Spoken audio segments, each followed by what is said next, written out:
Hello, welcome to Flory Models Daily Vlog. Here we are for Tuesday's Q&A. Myself and Steve is joining us. So, we go onto that little page. There we go. See, look, it all works. Can you see it, Steve, this week? I can indeed, yeah. Oh, right. Okie dokie. You might want to turn your volume thing down to just a touch, mate. Because you've gone very loud again on me. Oh, and the microphone, yeah. Yeah, the microphone. If you just want to knock it down just a couple of notches, because you've gone really loud again. I'll knock it off with auto. With the auto, I think it just keeps creeping it up on you. So there we go. Here we are again. From my point of view, we're just making our way through the airliner. I've been decaling it. I've got to do the wings on it, the bits and pieces.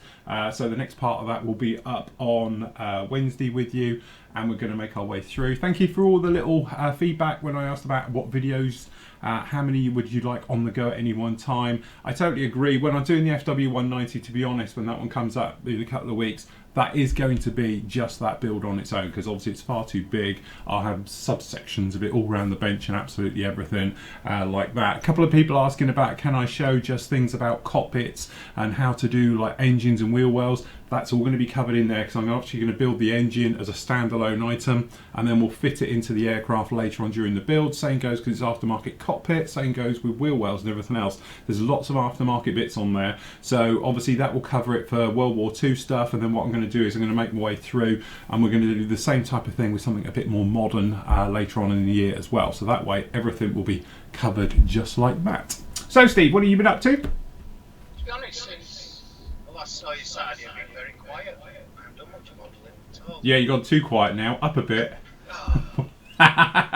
Take it up 2 notches. Right, speak. Right, is that better for you? That's better, that's perfect. Yeah, absolutely. Yeah, on the Otherwise, modelling front, I've been very quiet, to be honest.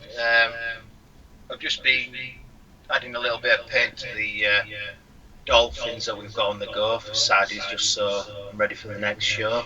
And that's it, really. Yeah, I must admit, really enjoying doing those with you, mate. It's a nice, relaxing, just chill out, build and answer questions as we go. It's quite nice. So, you know, we'll definitely be ramping up that one quite nicely. Get some sci-fi in amongst it as well. I'll be well happy. I can do me X-Wing.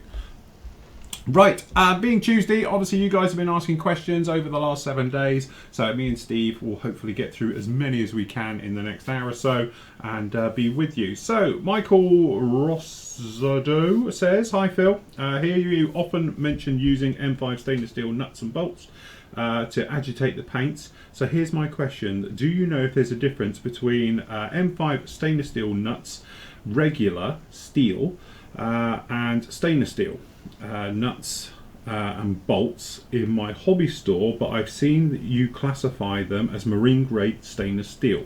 Yes, you want to make sure they're marine grade. The thing is with marine grade, they're different again. As I say, I don't know how or why they are, but basically they won't rust. Marine grade stuff, as you might imagine, being salt water and stuff like that, will eat any type of normal metal, and it will even go through your sort of normal stainless steel. But marine grade stainless steel has something in there that repels it, so you can then just leave them submerged in fluid and they don't tend to go off.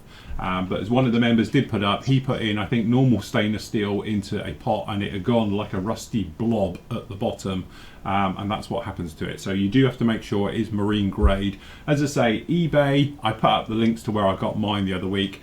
Literally, as I say, they're, you know, I think it's like £1.50 for 100 M5. They're only small ones, but just make sure they are marine grade and then wash them beforehand, and that way you get off any oils, because sometimes they have oils on them and various bits like that. Soapy water, give them a rinse round and everything else, let them dry naturally, and you're good to go.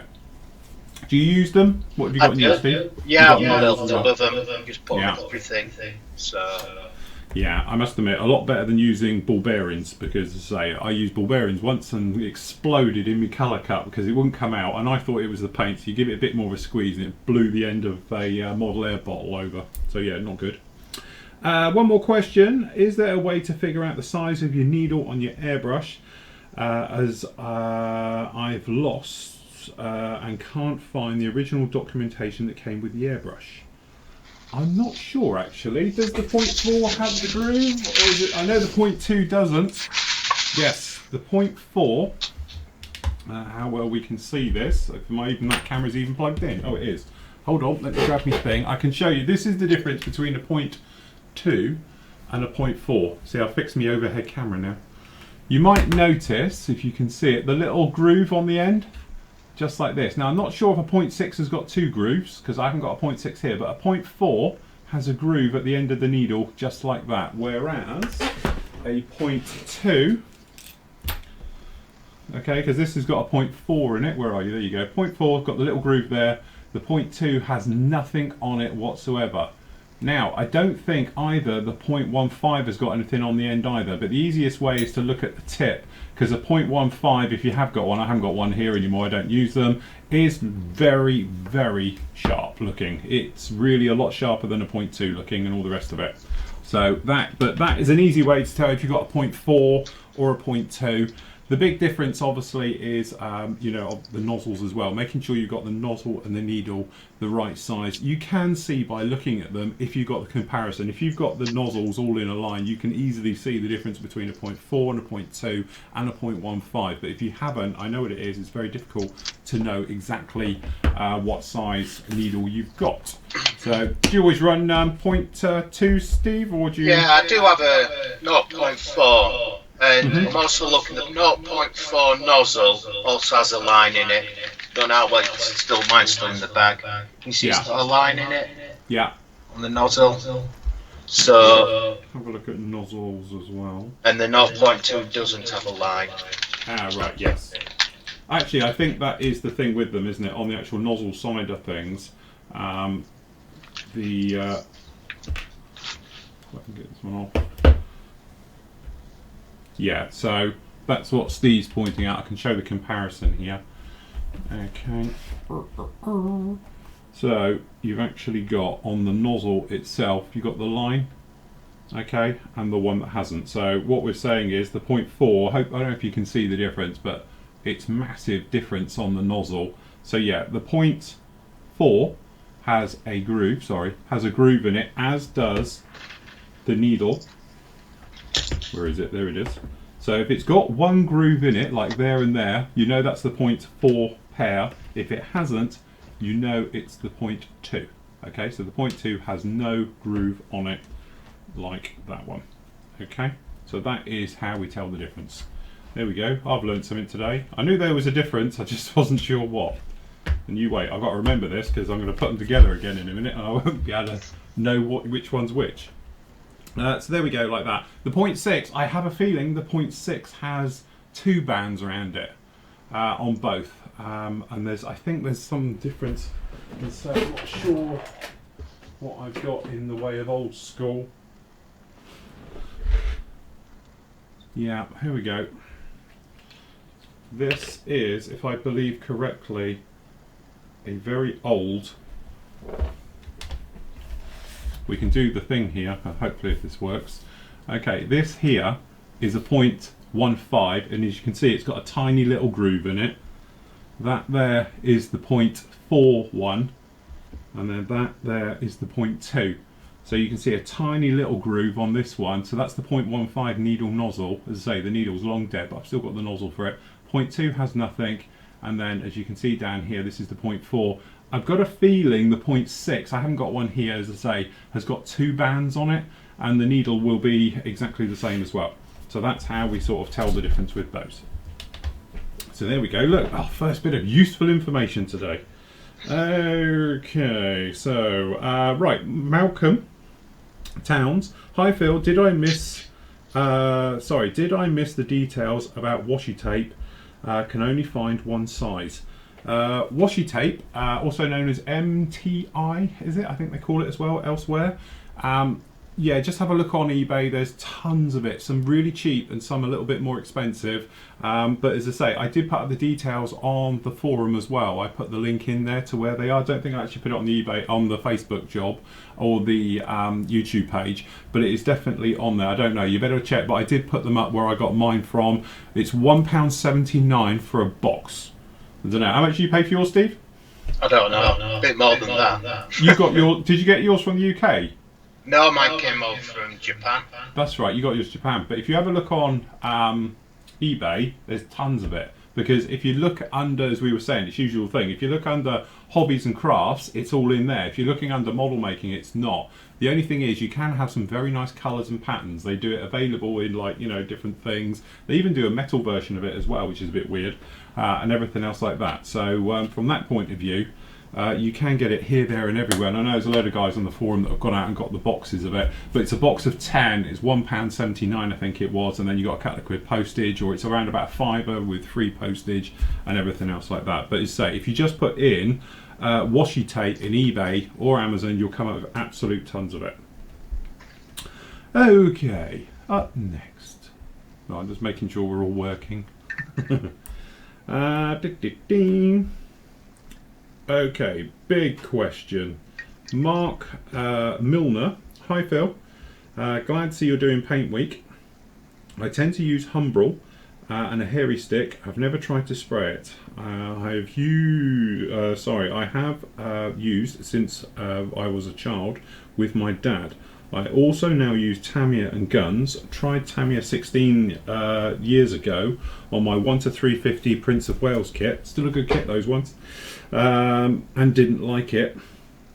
But I have changed that view. I've got the Revel, well, a Badger 350 single action air gun 13 years ago, and I was in Germany, and the Revel enamel paints, was it? Yeah, I suppose that is, you've got email, but I think that's supposed to be enamel paints, were screw tight on if you use them for a long time.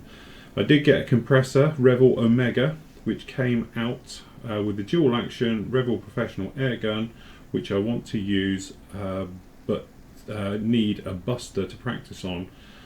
This was only €350 for both, and that was a bargain, which is when Revel stopped doing the enamel range, I started on a model, on Model Air. Oh my god, wow, great stuff on my model. I've come on leaps and bounds. I still have fun using the varnish, but sometimes I'm mixing paint types. Love the show, site banter tips. My marine grade M5 nuts have arrived. Using them on my Sky Raider. Note to self: must take better pics. Remember camera when I'm going home. Awesome site, keep up the great work. Oops, nearly forgot the questions. Where do you get your high back chair from?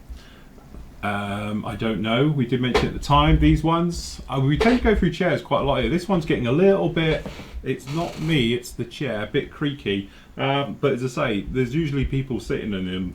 But these ones came off of eBay, and I got a bit of a deal because we bought 4 at once. You could do a deal on 2 or more, so that's what we did, and they were around about 75 quid each, I think, normally, but we got these for 50 quid each, 49.95, and then obviously times 4, but I think they're usually around about 74.95. They're very good, I must admit. They've lasted a lot better than the other ones did. Those netting ones, which were cooler, but they weren't as comfortable as these, and these ones as well, you can adjust them and they will recline and all things like that, but I tend to keep them upright and straight. But yeah, eBay, if you have a look on there, you'll see this design on there. If you put in there, I think they call them like gaming chair type thing, put them in there like that and you'll see them. Looking for a spray booth, but the Graphic Air one is a bit expensive. Any recommendations? As I say, Steve right behind him, he's got the other version to me, which has got the plastic hard shroud round it, which is a little bit cheaper than mine, isn't it, I think? Yeah, it's quite a bit cheaper, I think. Is it? Yeah, that's right, that's what I was thinking. So Steve's, as you can see behind him, that one there is exactly the same as mine, apart from Steve's is inside like a solid plastic, sort of ABS plastic, real tough stuff, isn't it? It's not like just plastic as you mean. It's like a poly plastic and all the rest of it. And your airline comes out the back though, doesn't it? The hose? It does, yeah, that's the problem with it. So it's alright if you're in the corner like Steve is, but if you want to go flat to the wall, the nice thing about this one is it sticks out the top, so that's not a problem. But as I say, his is a bit cheaper than this one, but performance wise, I think it's the same motor inside them, it's the same filters and everything else like that. Your other option, which I do like, is these ones, which are aircon ones. These are around about, I think they're about 175 quid.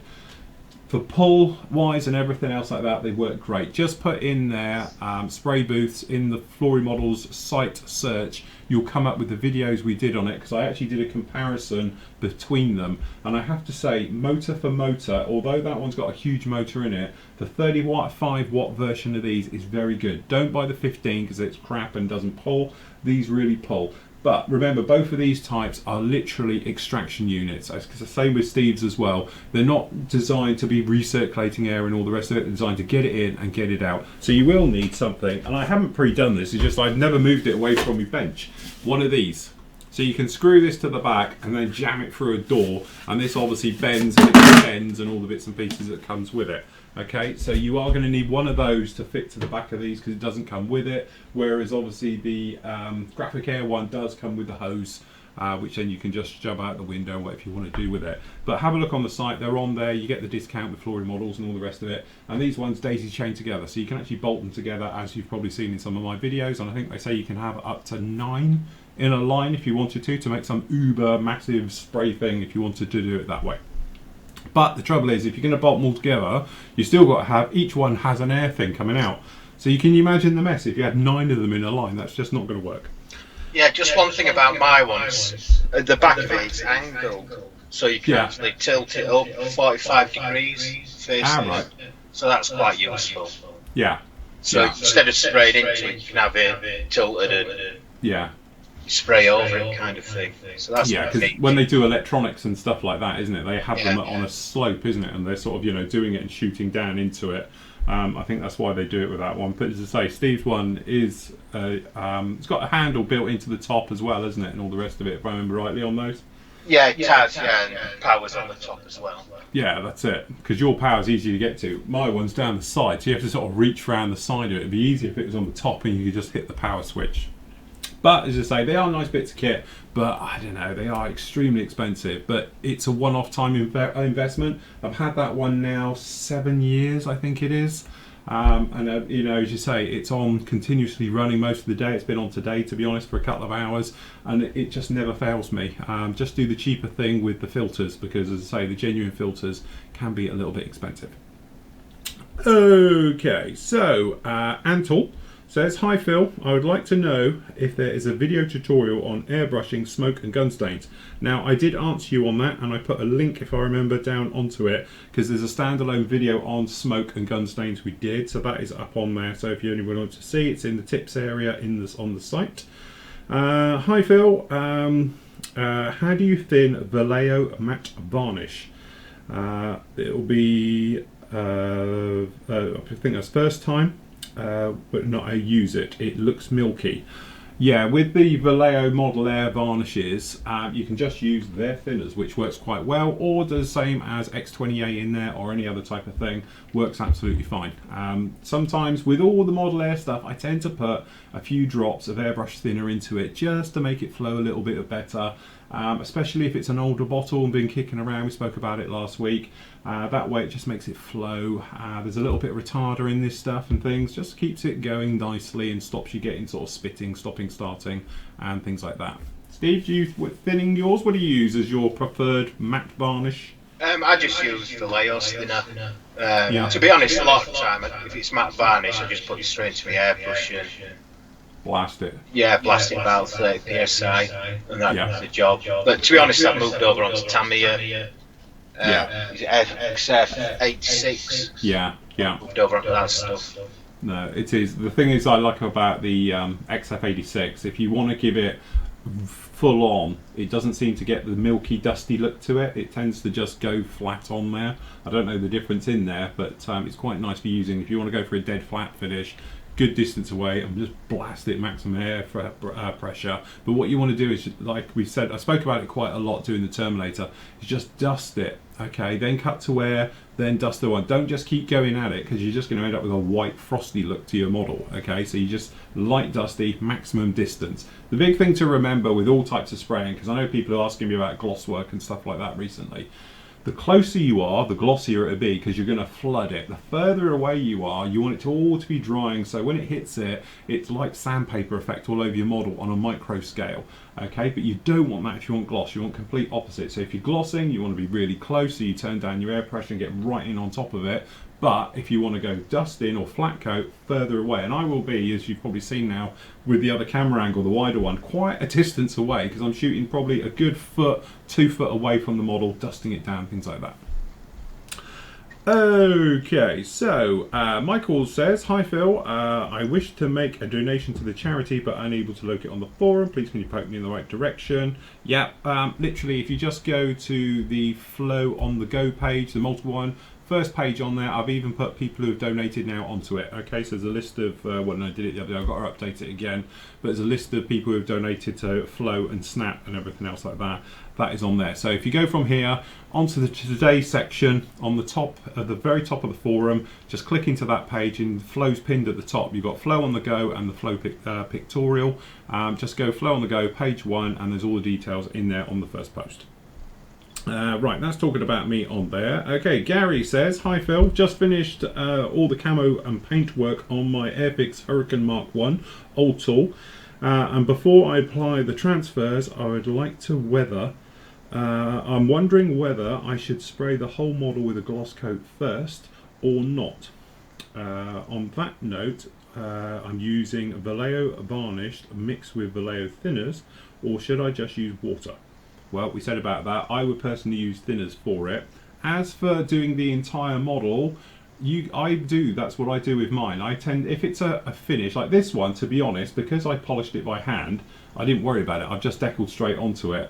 But if I, like, to be honest, when this guy goes into decaling, which probably will be maybe Thursday, that what will happen is I will probably give this just a coat of clear right the way over it, or just a gloss, just a simple one, just to smooth it down. It's quite smooth at the moment. I tend to judge if I'm going to have to fully gloss something on how smooth it is. If it feels smooth to me, no problem. So for instance, the underside's quite rough. I think that's going to get silvering, but certainly the top side, you wouldn't have a problem with it, but I would still give this all over it a coat. I'm not one of these guys that does patches, okay, and then does it, because I don't find to have great success with that. I tend to just do the entire model, let it dry, let it cure, probably overnight, then I'll decal it the next morning. Steve? Yeah, once I've done paint work, I always seal it in with clear, just give it a coat of clear all over the top, and then I apply the decals.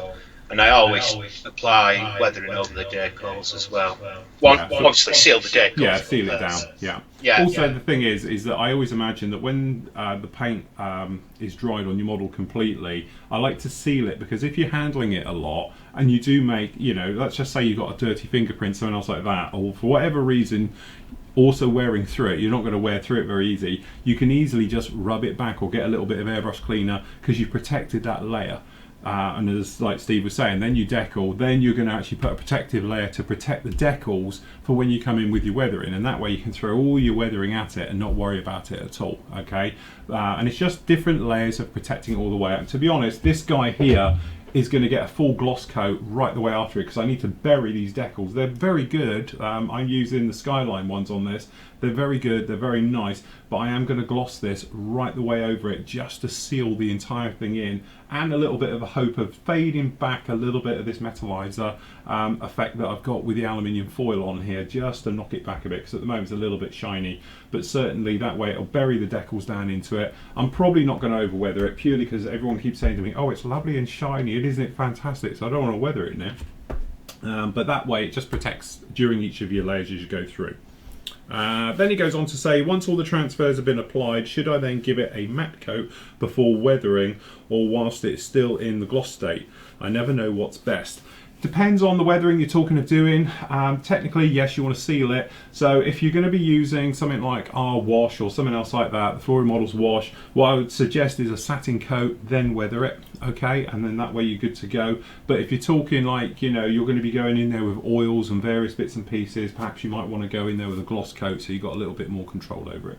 Yeah, Steve? Yeah, definitely agree with you there. Yeah, so, you know, that's the thing with it. Again, you know, a lot of people, they say about, you know, putting down a matte coat, then weathering. If you want to go for a really dirty look, it's good because it gives you the texture, it means the weathering sticks to it. But if you're doing something like an aircraft, you might not want it in certain areas, so I would play safe and go with a satin or a gloss. weather it, and then go in with sort of freehand oils, various bits and pieces you want to do, and you can then touch it in, and you're fully protected. Okay, Christopher says, hi Phil, I'm currently building a sailing ship with around 900 parts. 172nd pirate ship by Revel. It's a rebox of the Zvezda kit. There is a lower deck to build and paint for cannons, and a lot of stuff which goes on top, more cannons and more other stuff like mast, sails and rigging. What you usually do with tanks and planes is build the main body and then paint and attach the smaller pieces like landing gear afterwards, but I can't do that with a sailing ship. My current plan is to paint the parts as I need them, which result in doing a lot of cleaning up. Do you have a better idea, and do you have do you have to remove the paint in certain areas to glue the parts together? That one there depends what glue you're using. If you're using a super glue, then yeah, you want to clean the paint off, okay, so you've got a nice good strong bond between the two plastics or whatever it is going together. If you're using a weld action glue, don't worry about it, because it melts the paint and all the goody bits together and you'll be absolutely fine. Steve, how would you tackle doing a sailing ship with cannons and stuff? Well, I'd go up in layers, build it up in layers. Stuff like your cannons, assemble them, and then if you get your pin vise, put a tiny drill bit in, and then just put a little hole on the underside, and then you can stick it on the end of a cocktail stick to paint it. And then all you need to do then is just stick it onto the deck. But yeah, it's the only way you can do it is build it up in layers. Yeah, that's what I think I would do as well, because obviously I presume you've got like the deck, there'll be bits and pieces in there, although you probably won't see it because it'll just be guns poking out of a hole. Again, it's one of those things, you could just paint it all black on the inside and have the guns poking out, I suppose, and that would save a lot of time and various things. But as Steve says, I would probably paint the entire hull. I'm not sure how it is. Let's assume it's a two-piece hull with decks and windows. I might, be in a situation of saying, well, put them all in, okay, and then have it all as a sort of loose fit hull together, and then if you can layer down into it and then just build it up in layers and work your way out the top, okay, and then that way you can paint the lower hull as a whole, then obviously the deck, and then work your way the rigging and all the bits and pieces. But not knowing that kit particularly, it's a little bit difficult, but it's similar to how I did like the carrier. Everything's done in decks and everything else. That said, it depends on how much you're really going to see, because I still maintain now I completely overkilled the interior of the carrier. I know it's all in there, I know it looks lovely, but nobody can see it. That's the trouble. So second question, I have an H&S Ultra and I've been using a 0.4 needle for most work. However, I'm trying to spray big areas like the ship hull. The width of the paint strokes seem much narrower to me than what you do with your airbrush. How can you do such wide strokes? Should I change the needle? If you're using a 0.4, it's not so much the width, it's the amount of paint that's going to be coming through it, okay? So that's what you want to watch. The nozzles that are actually on these airbrushes are all roughly the same size. They're not suddenly getting huge and all the rest of it, unless you're going to go up to a 0.6, and that way you are going to get a bigger paint stroke. But like if you're using a 0.15 and a 0.2, it's very difficult to see the difference between them, and even the 0.4 and the 0.2. But the thing you'll notice, and I showed it a couple of weeks ago, is like if you're doing a paint colour dump and you're going to go a 0.2 versus a 0.4, 0.4 will hoof it out in literally no time at all, and it's about the amount of material that nozzle can actually push out, not necessarily the spread of it. So if you want a bigger area, there's a couple of things. My nozzles are wearing down, so they tend to get wider as the nozzle begins to splay open a bit with that needle pushing at it. So we were saying the other day about the needle coming further out. You do notice you get a bigger spray pattern, because when I put a new nozzle in, it seems quite tight again, and everything else like that. But that's just a thing of having it. But you will find the 0.4 needle will just chuck out more material faster than a 0.2, purely because the nozzle's bigger, but not necessarily a bigger spray pattern. Okay, so it's great for doing gloss work and stuff like that, 0.4 on an aircraft. But you say if you're doing something like I was doing the Iwo Jima and you're spraying it down, that I used a 0.2, but it was an older 0.2 nozzle, so it is giving me probably around about sort of a 2-3 inch spray proper area as I'm laying it down, full pull. Okay, and again, it depends on how far you're away, how thin your paint is, and there's a few little variables in there like that. So Steve, what do you do when you're going to be spraying your hull like you did on your... Yeah, I just use my 0.2, and you just have to be prepared. It's got to take quite a while to spray it. Yeah. One thing you realise when you're spraying, say, your normal aircraft, and then you suddenly go something that big, your spray pan does look smaller as well. So what looks big on a small aircraft, it's got to look tiny on something the size of a ship. So yeah, I think that's the thing as well, as you say, when you're spraying something, if your airbrush always looks like when you're trying to do small details as if it's not small enough. But as you say, then you go the other option and you're doing something big, like the black work under there. You're thinking, you know, on there wasn't so much, but on the ships and things like that, it seems quite small. So I think it depends what you're trying to sort of do with it. But I wouldn't say just run out and buy a 0.6 needle for doing the whole ship, unless that's what you're going to be doing all the time, because necessarily it's not going to work like that. Okay, you know, you might find a 0.6 does a little bit more. They do recommend the 0.6 needle for doing dolls houses and stuff like that. So, and it comes with a, you can have it, this guy, instead of having like here, we've got on here the 0.2, sorry, 5mm colour cap on here, you can get like a plastic one that's like a 50mm that sits on the top, and it's designed for doing it. But as you say, it's that thing. I think it's just that thing, but my airbrush is probably a little bit older, the nozzle's worn a little bit, it looks like it's giving more out. But if I was to stick a new, which I've got to get hold of to be honest, 0.2 needle set in there, you'd probably notice I would come down again.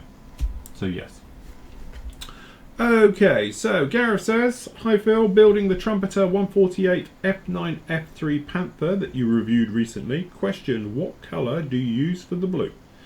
I have an option for Tamiya and Vallejo Model Air. Getting my hands on the guns is a mission. Looking forward to the summer build.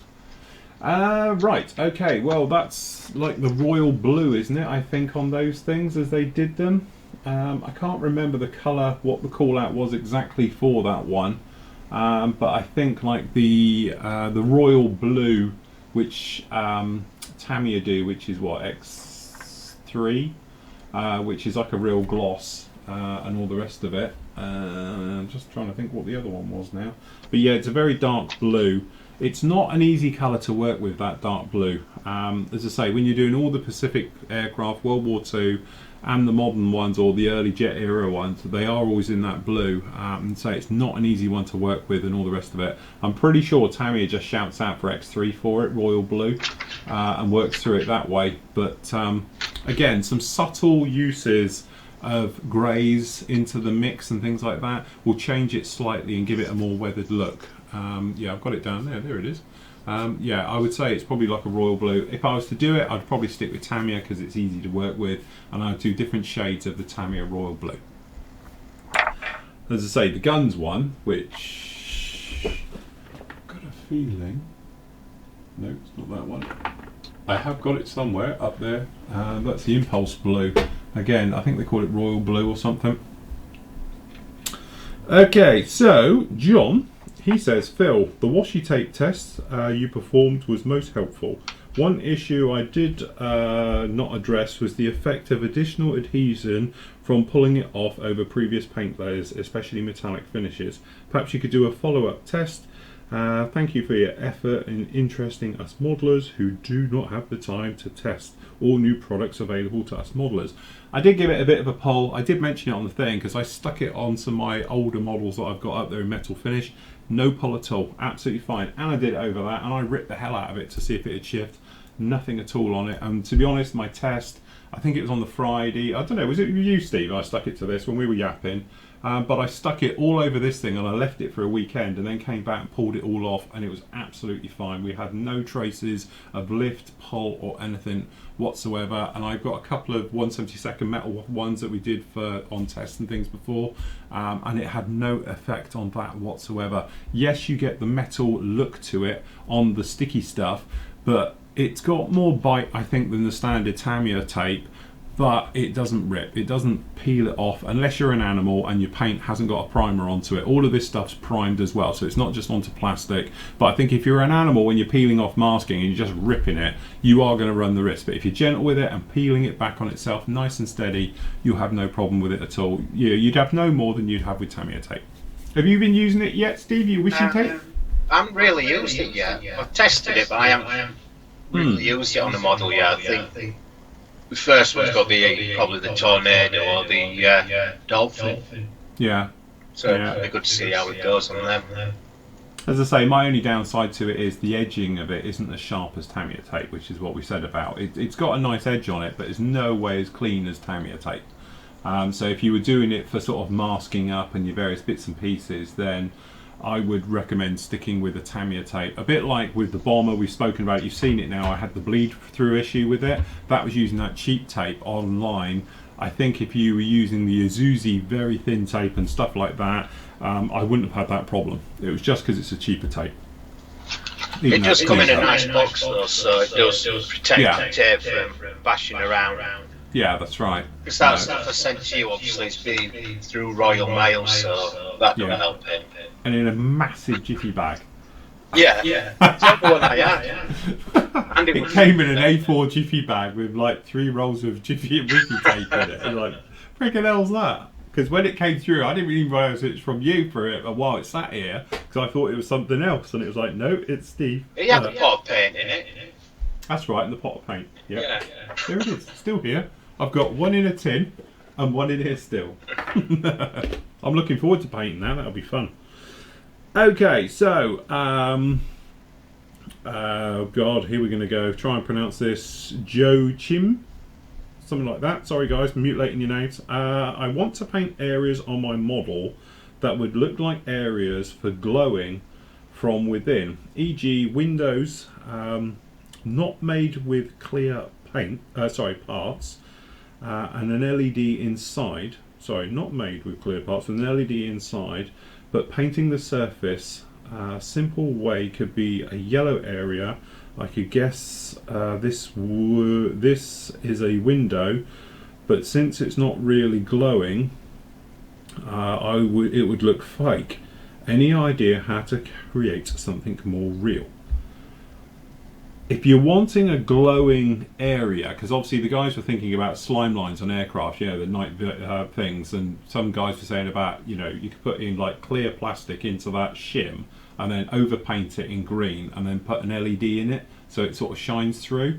Your trouble with LEDs is they're extremely focused, as in it's whatever's right in front of it. Like these studio lights, for a classic example, it's banks of LEDs, which if I stick my head down there I get blinded, but I've only got to move back because it's all focusing down to here, okay, so I don't get it. Well, the same type of thing is if you've got an LED behind something, you're always going to get very strong areas and then it's going to fade off very quickly on the outside. And that's the trouble with them. Unless you get a couple of LEDs facing all different directions, and obviously it depends on how big it is. Okay, but as I say, glowing from within. Also, it depends on when you're say glowing, do you want a flicker to it? Because obviously you can get LEDs like we got in the back end of the Typhoon, which flicker, so it gives you that engine look and all the rest of it with that. So it depends on what you're trying to do. The other thing as well, LEDs are so strong and the light that they give off in some ways can be a little bit of a hindrance, because you have to black out the entire inside of your model so you don't get light leak. Which is something that we've got quite heavily on that one and other ones we've done where we've had to blacken up, you know, the Star Destroyer is a classic example. That's completely jet black everywhere inside to try and get rid of light leak of it coming out and getting like light grey areas and things like that shining through. So you are going to have to watch it, something else like that. But if you wanted to go with things like windows, like on an airline or something else like that, I would light seal the inside, perhaps even with metal foil, things like that, and have the LEDs facing up, not at the windows, and then the light hopefully will bounce around all in the inside. So if you had an airliner, it would look like it had lights on and things like that. I think that's what they do with like railways engines and stuff in the old days. Just have some light bulbs, little ones, in the carriages so it would light it up all around it. So yeah, very difficult to get it to look natural. LEDs are great for doing specific pinpoint things, but if you want to light an area, they're actually a step backwards. You just want a bulb in there that lets light naturally filter around it. To be honest, what we have here, we call it the sun. I've got a 135 watt light bulb right up there, it's a big thing, and that's what's lighting me, not the studio lights. Studio lights just do this bit down here, but for the rest of here, it's the other one, the big sun as we call it. So yeah, very difficult to know, but if you could do normal light bulbs, might be better. The only trouble with normal light bulbs is if you seal it inside your model and they die, you're in trouble. Steve, any eye recommendations? You ever lit your tanks? No, that's one thing I'd like to do, is play around with lighting. No idea about electronics or anything. So, but we have got projects that we think about, haven't we, Phil? We have indeed. We're thinking, we get carried away when we talk. That's our trouble. But yeah, up for our next builds, we have thought about. Obviously, we want to do the what is it? The A400. And we've thought about putting some motors in it because it's going to be in flight. So we're thinking about having engines lit and everything. But that's just us getting carried away because we talk about these things and then you're thinking, right, now the reality of this monster with spinning props, it's going to be a great big blender when we get into Telford. Yeah. But couldn't you use some especially like for airliners, run some length of fibre optic down the centre or something behind the windows? Because that'd blow. Yeah, but it's only light at one end though if it's fibre optic. Oh right, well, I don't know. Yeah, with fibre optic, when we've done it before, the light just comes out the end of it. It doesn't come down the line of it. Yeah. The only thing you can buy if you wanted to do it, you can buy that electronic strip, which is basically like a slime line, which is great as long as it's to a certain size. But I've seen people done, to be honest, the back end of 172nd Millennium Falcons to get their engine. It's actually like a tape. And it's basically a chemical that's inside this tape, but when it has an electric current put through it, it glows red or green or yellow, and it's basically how a slime line on a real aircraft works, but in smaller ones. But they do it in very different sizes, but it's literally has a current. When the current goes through, it works. So if you could put something like that inside there, for instance, and do it that way. I think they do like white, yellow, red, do all the different colours, primary colours that go through to doing it. But it said the trouble is with LEDs, it's very focused.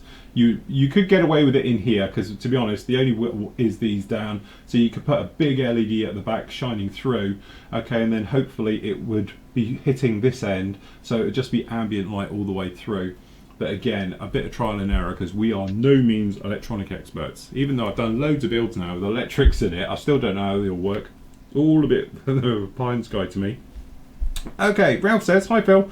I've noticed you freehand your camo pattern on the Halifax. No, I didn't.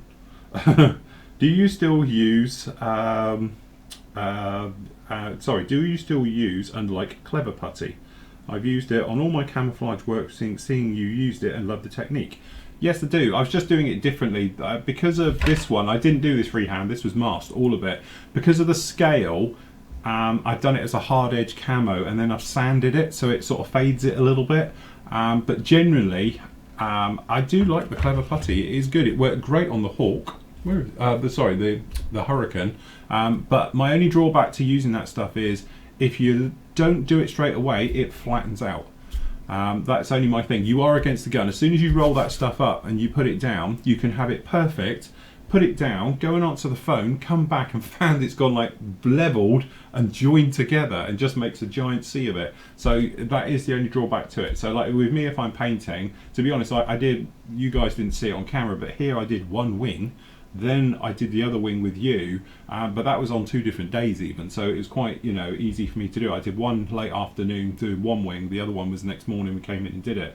So it just gives me easier things to work with and all the rest of it by using like white tack. But Clever Putty, I think it definitely has its place. It's very handy for doing quick jobs and things like that. You can just slap that stuff down and away you go. I'd like to give it a whirl on some armour, I think. It look quite good on armour. Do you ever use your Clever Putty?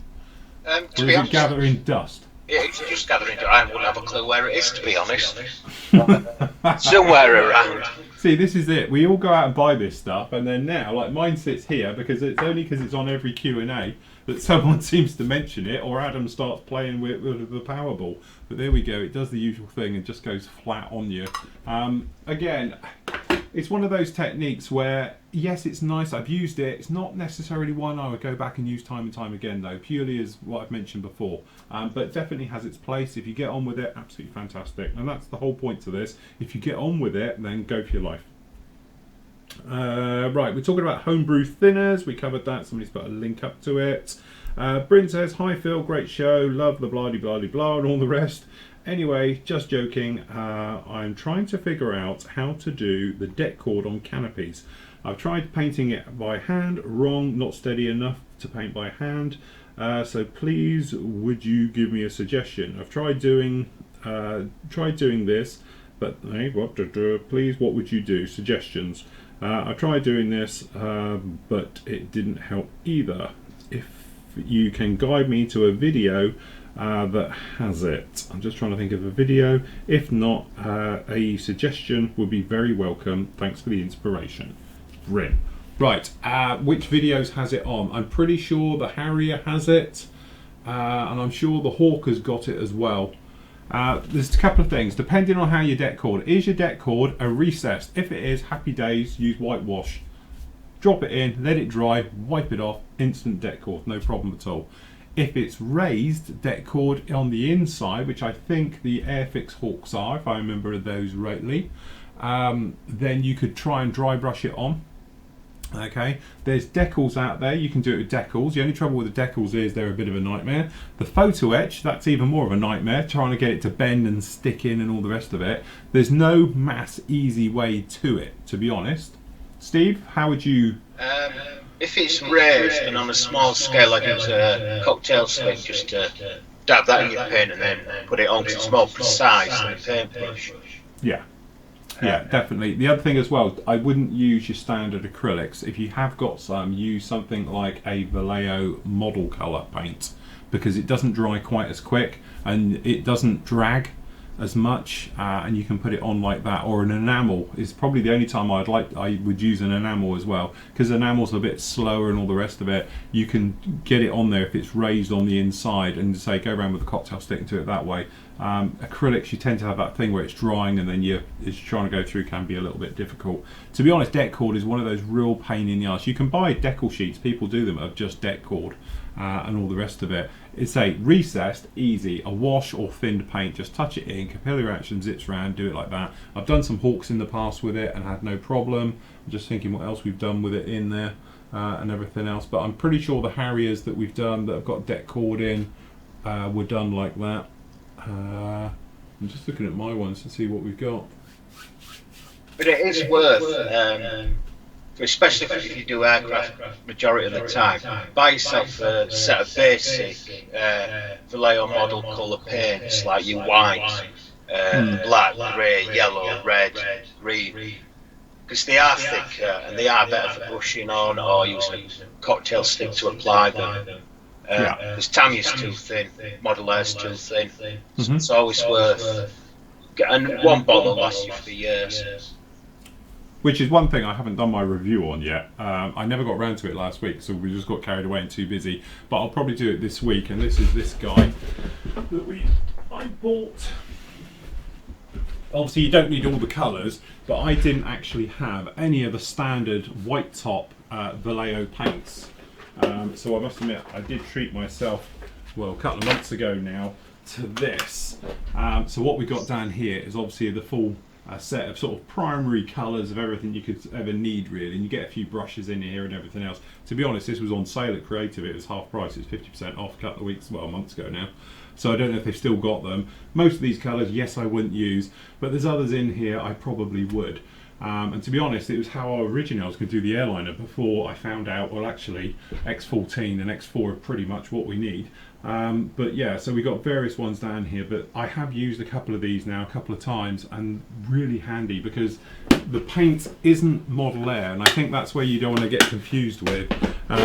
When Ben was here showing me hand painting and all the rest of it, figure painting, it's surprising how that stuff works. It seems to work in a different way. It's designed to be hand painted, so it doesn't dry as quick. It's not as thin, it's thicker, it's more akin to toothpaste and various things, and it's really quite nice stuff to work with. Thinning it, well, there you go. You know, it's like something like 99% thinners in that stuff to get it to go through an airbrush, but it's not designed for it. It's designed to be hand painted and works really, really well. But you can see that from the Dolphin's instrument panel. I think you can get how they're red. And that's hold on, how I can go easy to your full screen. Hold on, what are you? 1, 2, 3, 4, 5. Hold on. 5. There we go. There you go. And that's all I did is apply all that with a cocktail stick, even the black around the various instruments. Oh, that were the gloss black out of the model colour set, so it goes on a treat. Yeah. Good old cocktail stick, didn't need to use a brush, just a little time and there you go. No, it's fantastic. Yeah, and that's, I think, you know, the thing is that yes, you can go out, you can buy micro brushes, you know, and things like that. Actually, a cocktail stick for doing around cockpits and using it as a paint with a thicker paint, not so much as say with thin paints, because you know it doesn't really work. But you say you can do some very, very nice things with that. So yeah, good tip there, Steve. Okay, so Dougie says, hi Phil, love the site. Quick couple of questions for you. I spray Vallejo acrylic resin gloss varnish 3 days ago, and I think it was dry. I've polished it and started to decal, but it's still sticky. What have I done wrong? Also, also I went on very rough. I used the cheap airbrush, a Delta, blah blah blah, no idea. I'm also using a Delta air compressor. I must admit I've never heard of Delta, with no tank. So it's what we call a diaphragm compressor, putt. And I get about 10 minutes of use out of it, and then it starts spitting out water. And when you touch it, it's very hot. Any idea what's going on? P.S. It's 8 to 9 years old. Okay, first thing up with your gloss. Don't forget, gloss naturally takes forever to dry. Flats and your matte finishes, they tend to dry out quicker just because the way they're designed. Okay, glosses will always take longer. Some glosses, in some circumstances, take forever to dry. A good example of this is God, I remember what it's called now. It's Alclad's Aqua Gloss, I think they call it.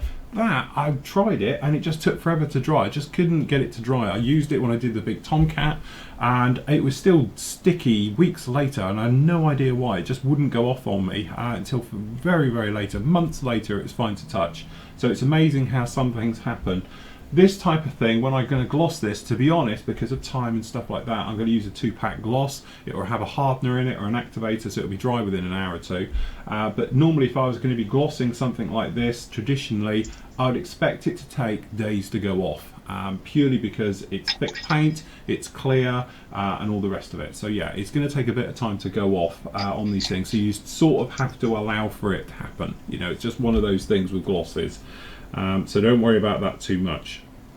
As for your putt-putt, as I would call it, they are notorious for it. What happens is, your putt-putt diaphragm one, it's sucking in air, squeezing it and firing it out. What happens is, in your hose, you can get water moisture build up. Those then condense into droplets and then start spitting water. Main reason for that is the putt-putt bit is getting very hot, and as it gets hot it's condensing water and it's firing it out. To be honest, it is the trouble with the smaller diaphragm compressors. I had one donkey's years ago in the early 90s, and I used to get 10 minutes and then the thermal cutout would go off, which is great because you can't even clean your airbrush then because there's just no air. So then I'd have to get an air can out, put the can on just to clean out the airbrush, because that thing would take 2 hours to cool down before I could use it again. So yeah, that is the trouble with it. Unfortunately, it's just one of those things. You can do it. You can get an inline water filter which goes onto your airbrush, which is like a moisture trap, and it will stop all the moisture coming to your airbrush bit. But if you're spitting water, it will overwhelm that and it will still come through your airbrush.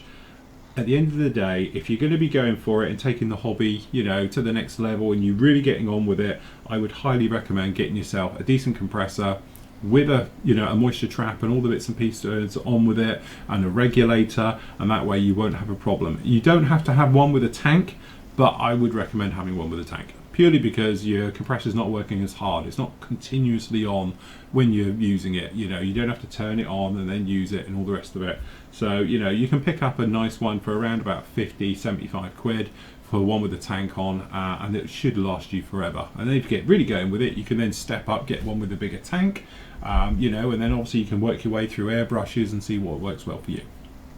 Agree, Steve? Or yeah, totally. Don't really know much about these diaphragm early compressors. Yeah. I know my first compressor switched on and it just started jogging across the floor right cheap. So I just sort of sold that and bought a Iwatt Sprint Jet, which is really good. Yeah. I moved up to get one with the tank, which is the Sparmax. Yeah. But then again, I know we were talking about that new Sparmax where you can buy the huge tank, and it might consider getting one of them and then reattaching the sprint jet compressor to that. That's right. Yeah, I must admit, I need to have a word with our Tim about that. Yeah. We'll get one in for a review, get a couple of those. Okay, so any help be much appreciated. Love the site, learning lots and such on your video builds. Right, okay, so there we go. Yeah, sorry if you have to bite the bullet. You know, sometimes you can spend a little bit of money and get fantastic results. Unfortunately, spending a little bit of money on airbrushing stuff doesn't normally work very well. You need to spend just a decent amount of money. I get a lot of people when they say, oh, I bought an airbrush for 15 quid from China and all the rest of it. You're always going to have problems with it. It might work fine for the first 2 or 3 times, but then because it's cheap materials and metals, they break down. Compressors tend to be like it as well. The cheap ones, they tend to wear out and blow up and just get hot and various things like that if you're using them a lot. If you're planning on just using it for, you know, maybe an hour at the weekend, something else like that, you can get away with that. Like for our case, you know, I know Steve uses his all the time, I use mine all the time. You know, I think mine's now coming up for the best part of 10 years old, my 610, which is what's running behind me today. The other one's having a break. And then I've got the 620, which runs all the time as well. So, you know, between two of them, it's just, you know, a bit of money spent, but you should get many years of happy enjoyment. And as I always say, the good thing with airbrushes, if you've got a good one, they've actually got quite a good resale value. So if you do decide that it's not for you, stick them on eBay, you'll probably get some good money back on them as well. Okay, so Steve says, morning Phil and Steve. There you go, you're in now. The bit where I mentioned you, now you're in. How are you both? Looking forward to following along with your builds. But I've got a quick question regarding Airwade's Luftwaffe paint masks. Must admit, I haven't used them, and I was curious to know your thoughts on them. I haven't used them. Have you ever used them, Steve? No. No. I'm getting close to painting my Zucchimori 1/32nd scale out, or Yuhu, for the group build. I'm just trying to figure out the best approach. Nutting. I have only been back into modelling for a little while. I'm learning the tricks of airbrushing from you guys there in the UK. Spraying the dark colour down and worm with the light, or spray down the light and then back with the dark patches. Any advice would be appreciated. Saw the BF 110 yesterday that you mentioned how to soften the effect, but I'm not sure which way gives the best, easiest results. Not keen on stripping paintwork. Okay, so we take it he's going for the it's the blotchy one, isn't it? It's like dark grey with light ghost grey over the top, isn't it, for the owl, that twin engine one. Personally, I would do the entire thing in the dark grey, and then I would patch it with the grey, the light grey on top, and then you can go back and tidy it up with the dark grey again afterwards. Okay, but you've picked one hell of a paint scheme, really, to start with, because that's not an easy one. That's one I would shy away from doing because it's a big job to do. It's a bit like doing the worm camo job, isn't it, on Heinkel's, of literally just going around with them, putting them all in. But yes, not good. Hold on, I've just got to plug my battery in. Steve, how would you go about it? Well, usually I always put the light coat down first and then apply the dark when I'm doing camo, but I think on that one they would have probably put the dark down first, then gone over the top with the light to give that more patchy effect. Yeah. Yeah. You know, you're saying about the Luftwaffe mask paints as well. I've never seen them, so I can't really comment on those. Unless it's on about the Mockwin templates. Yeah, but they're not that big, are they? See, I've got them here, but I don't think they would go to that type of size. No. You know, because the thing is, I've got them here. These are the ones we're talking about, and as you can see, I'll just drag that camera out just a little bit. Okay, these are the ones we're talking about here. So this is your 1/32nd scale one of doing it. That's your 1/48th version, and that's your 1/72nd. But if you were doing the entire wing with it, I don't know. I think that would be a bit, I don't know, well, I want it to take forever because it's 1/32 scale. You know, you could do it that way, but I'd be more inclined to, you know, just have a stab at it and do it freehand, really. I think it's just trial and error to find a way that suits you. Yeah, the other way you can do it, of course, is something I've used in the past, is cut yourself onto like a business card or something else like that and literally just go round with it all, make a sort of a blurred bit, and then what I'd actually do is, you know, use that as a template, and then by turning it through 90-degree angles and working your way right the way over the model, and that way you can do it. The other way is to use like acetate as well, and that way you can see a little bit more what you're doing, and you can literally just go around and put the patches on exactly where you want to do it and just do it that way. But the thing is, I think we both agree it's a hell of a scheme to have a go at. It's not a straightforward scheme, you know.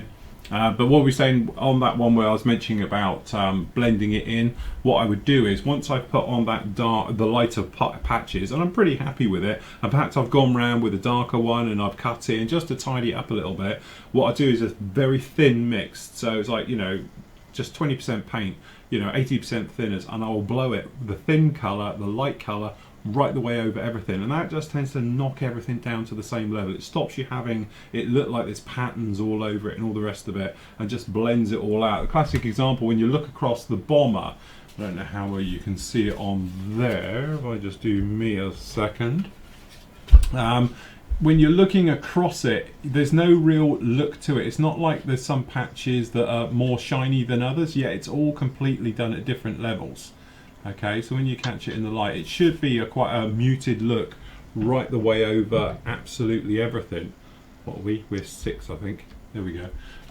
So, you know, that's where it gives it, and that's because at the end of it, you might have seen I went right the way over it with the green faded and just blew it right the way over. In the same way, I went right the way over it with the black underneath as well, just to sort of make it all look even.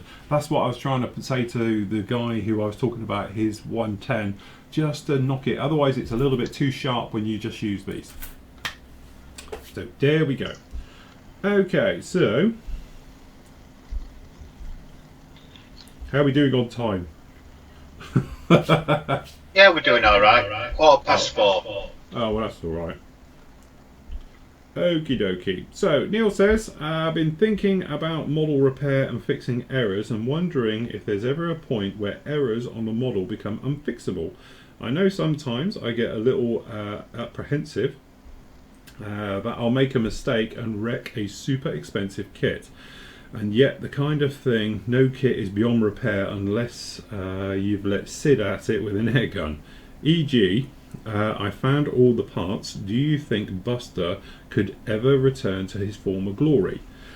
Technically, I would say yes. Apart from things like canopies. If you've smashed the canopy, then there's no coming back from that. You know, you're going to need a replacement canopy. But if I did have, and I don't anymore to be honest, but if I did have all of Buster, even though he is completely mullered now, there's no reason why he couldn't be put back to his former glory, literally by filler, rescribing, and all the tools and tips and tricks we do.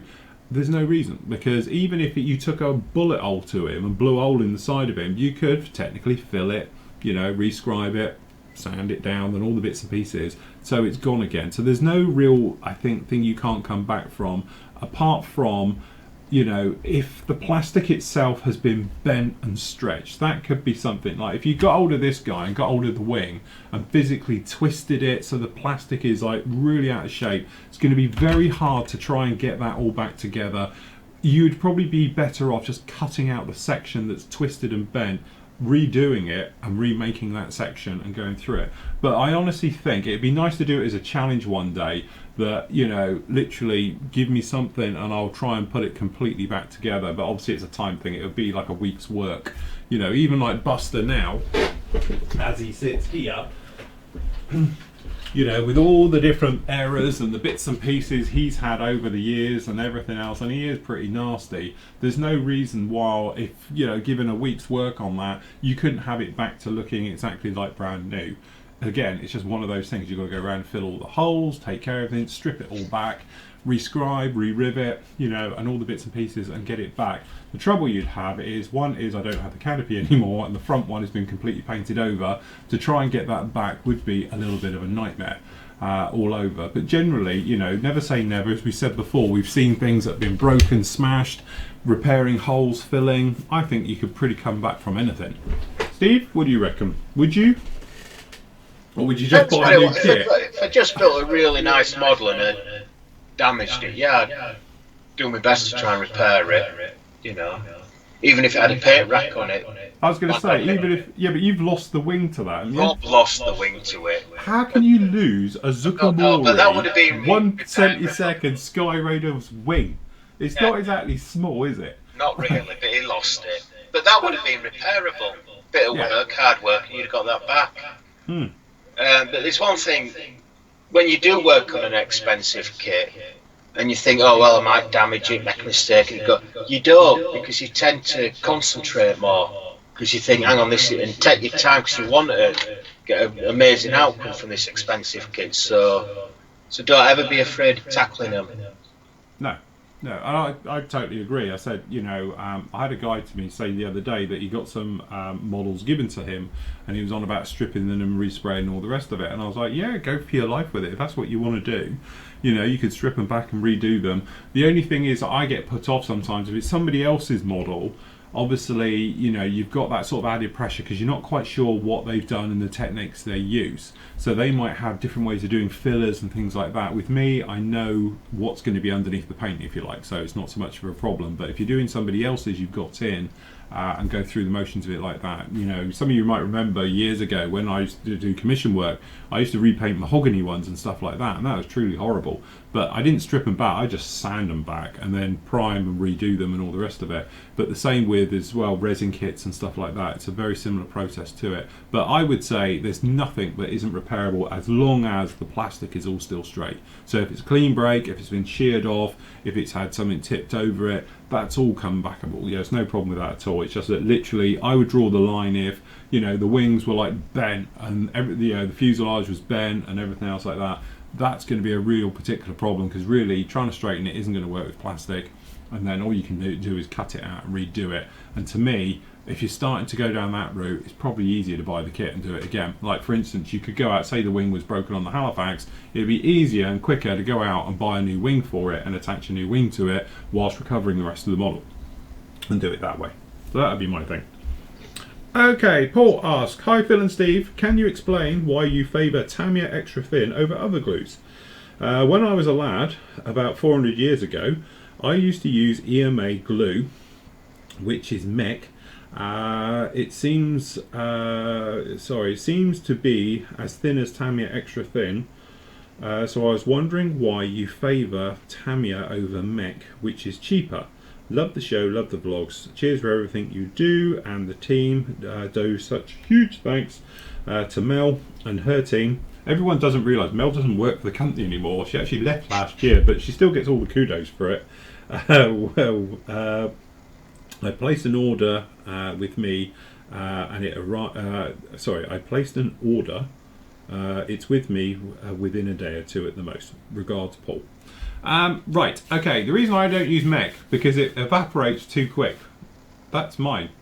That's why I don't use it. In fact, it evaporates so quick, and I binned it because I had a bottle on my rack. When I used to have my red thing here, I had a bottle in the top. And I went to show someone once, bearing in mind I've never opened it, and it had evaporated. It was an empty bottle.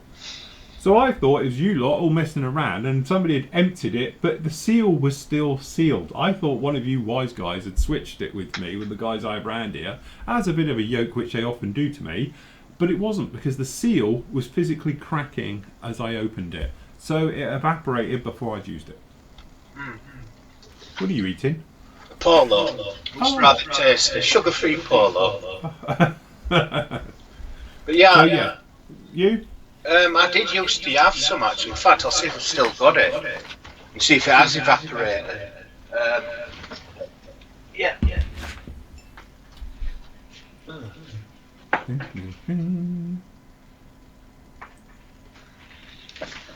Now, how much have you got in that bottle? Well, I haven't touched that in ages, and Yeah. I'd say it's about just half a bottle. Yeah, but did you use half a bottle? No.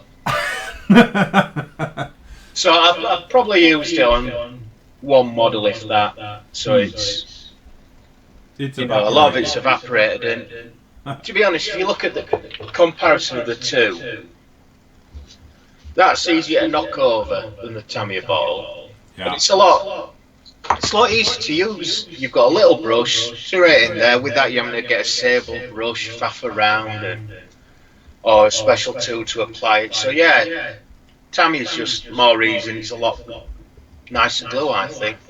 Yeah, I must admit, if I'm honest, I have tried many a glue over the years, and I just like the way the Tamiya Extra Thin works. As I say, it's nice, it's in a bottle, it's handy to size, and having the brush in the bottle, as sad as it sounds, is so handy, because it would be another one I'd wreck else, and I'd make a mess with it and all the rest of it. So that's probably why I use it. I know a lot of, if you speak to like pro modelers and all the rest of it that are out there who, are in the industry and things like that, they will always use mech.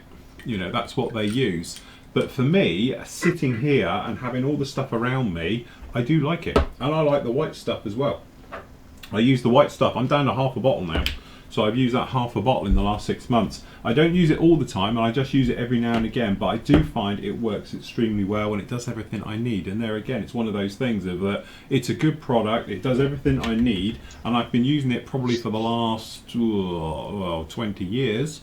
So I can't really see any reason for changing it. But I would always try something, don't get me wrong, I'm not a martyr here. If somebody said, oh, I've got a new glue out that does this, that and the other, then I'll give it a whirl. It's just that the new one that's out, the quick drying one, I can't see the point of that one either. Yes, it dries quicker, but that seems to work for me. It's about the sort of the right rate that I work at, so I can't really understand why you'd want a quicker drying one, because I don't need it to dry any quicker. And also I've got a case of 36 underneath my bench to get through over the next so many years, so there is that other reason to it as well. So, but I have tried Mr. Hobbies, I've got some of that, but I can't remember whose kit it was, but that I find that is too hot action glue, and it did actually damage the plastic. Yes. Yeah, I haven't got mine here anymore, it's obviously been retired, but I did have a bottle of it when we were going through that thing, couldn't get it in the UK, and I used a bottle of it. Again, everyone says, oh, it's just the same. I didn't really get on with it. As I say, I never found it melting into a kit, but perhaps that was because I didn't have the right plastic. You obviously found one that was a soft plastic and it ate into. But I just found that the brush didn't go right away to the bottom, and that annoyed the ass off me. So I used to have to put a load of stainless steel bolts into it to lift the level up a bit. So that annoyed me. Or the brush would just fall off. So that it was like, and I never have that with Tamiya. And I must admit, it's just one of those things. I thought I had it here actually, but obviously retired that as well. But again, it's one of those things. If you get on well with mech and you love it and all the rest of it, then knock yourself out. I also find mech was a little bit more whiffy in a confined space. Give it a sniff. See him change colour. Don't try something, kids. There you go. There's your answer to that one. Steve, I could have done with that when I had my chest infection. Use it for sinus clearing, but if I remember rightly, it used to stink. So, yeah. Anyway, John says, hi Phil and Steve, just a quickie. I use the Vallejo primers and love the stuff. Hey, we found someone. I'm only joking. But I don't like cleaning it. The skin from the airbrush after, but my question is, what do you thin it with? Love the new format, and love paint week, and love being a fluorite. Sounds like we're like toothpaste or something, doesn't it? Right, okay, I presume you mean the polyurethane stuff, because obviously you get the skin, because that is the urethane bit, and we're doing all its bits and pieces. Thinning it, I don't know, have you ever thinned it, Steve? What's it thinned with? I have dropped some Vallejo thinner in there before now. Yeah, I think that's what I do, and I think that's what I used to clean it out with as well, was just Vallejo thinner through it. I tended to use just airbrush cleaner, and that seems to shift and get it off, but it does dry around the cup on your airbrush. Yeah, you get a big skin. Yeah, that's it. That's what I was saying about cleaning out, about dumping it. Don't give it a rub round and then blow it, because otherwise that skin gets down into your needle end and it's like, horrible stuff. But yeah, I must admit, when I did used to use it, because obviously some of their paints are like surface primers, like their light ghost grey and stuff like that. Again, it's just that thing. I just say Vallejo, airbrush cleaners or thinners and just blow it through with that, but don't try and blow it through, tip it, wipe it out, you colour cut, because otherwise it does go through. The only thing I have found, stynol res, if you don't clean that out of your nozzle, you'll be amazed, because I cleaned out this actual airbrush, or is it the other one? No, it's the other one. But I put some stynol res through it the other day, and I was finding my needle was trapping. So I got in there, and although it was blowing through, I actually got my reamer and went in the nozzle, and I was pulling out, and it's stynol res in black. And obviously it's from when I did this one, and it had just gone in there. But this stuff was almost impossible to get out, because once it dries, nothing will shift it. So you do have to be careful with stynol res, that make sure your airbrush is cleaned out as soon as you finish using it, because if it dries in there, it can be a bit of a nightmare to get out. Okay, so Atul says, good morning Phil and Steve, one of the best modelling sites.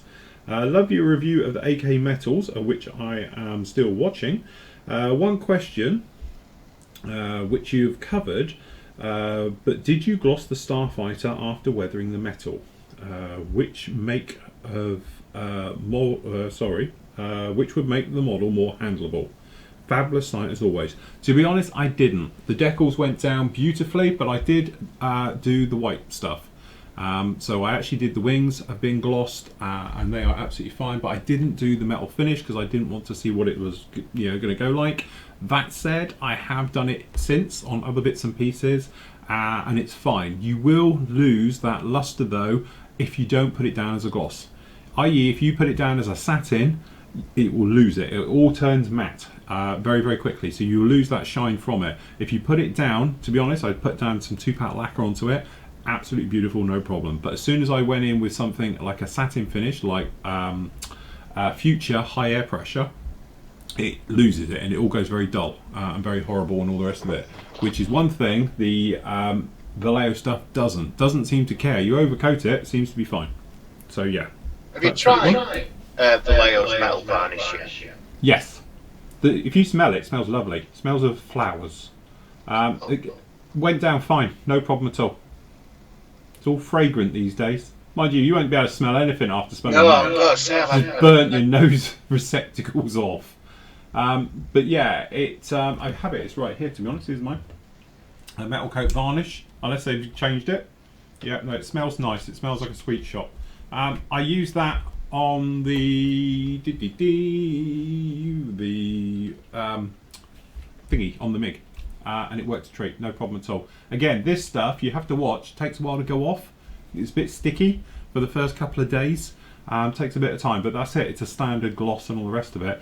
But this stuff's water-based and everything else. But if you do want to thin it, I just put a couple of drops of airbrush thinners into it, their stuff, and it was absolutely fine, no problem at all. So yeah, you should have no problems with that. Paul Morgan, Steve just said earlier he doesn't paint on the sprue, but he's just done it. I think he was watching the live show on Saturday. I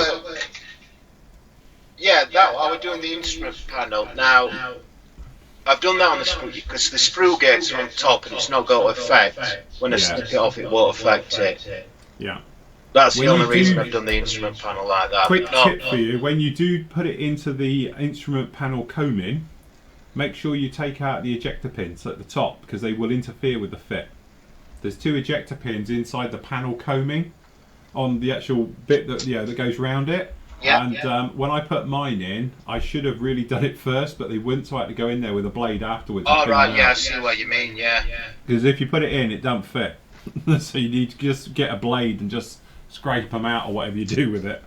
Yeah, it's very rare. That's the only time I do it, something like that. Rest of it, I'll take it off and either, like I said earlier, drill a hole in the bottom of it, put it on end of a cocktail stick, or find an old box, a little bit of box or something used, put double-sided sticky tape down for small parts. Yeah. And just stick it on there and just paint away. You can airbrush them, it won't fall off. Cool. Absolutely. So yes. Again, do as he says, not as he does. That's my trick. Okay, Tony says, hi, I really do enjoy the entire website. Thank you, everybody. You'll be very kind today. If you can't find the answer to the modelling problem here, then it doesn't probably exist. Question, how about a 1/35th category for best kit? And Hans has already done it, because I saw it up there the other day, but yep, sure, and he's created it. So Hans was on the ball. Okay, Aaron says, hi Phil, I've returned after a break and see a lot of format has changed. When I was a member here last, there was news and a Friday show plus prize draws entered by saying something like count me in for the month. Where are the news shows now? Well, they're every day. We do a daily vlog now, right the way through. Instead of having the news show for an hour on a Friday, we now do it through the entire week, and obviously you get all things like this done. And so that's the one that prize draws by entering is standard. You will literally just chuck, you don't chuck your name in if you're a member, and as long as you've been on the site, main site, in the last 30 days, you automatically get entered, and then you'll automatically send the goodie things from whatever. So as I say, the next one is up on, we will do, because it's Monday, I think it's the 1st, isn't it? Something like that. So I'll do it on the live show because it's close. If it's not close, I tend to just do it normally, but we do it on there. So that's how we do that one. Lee Williams.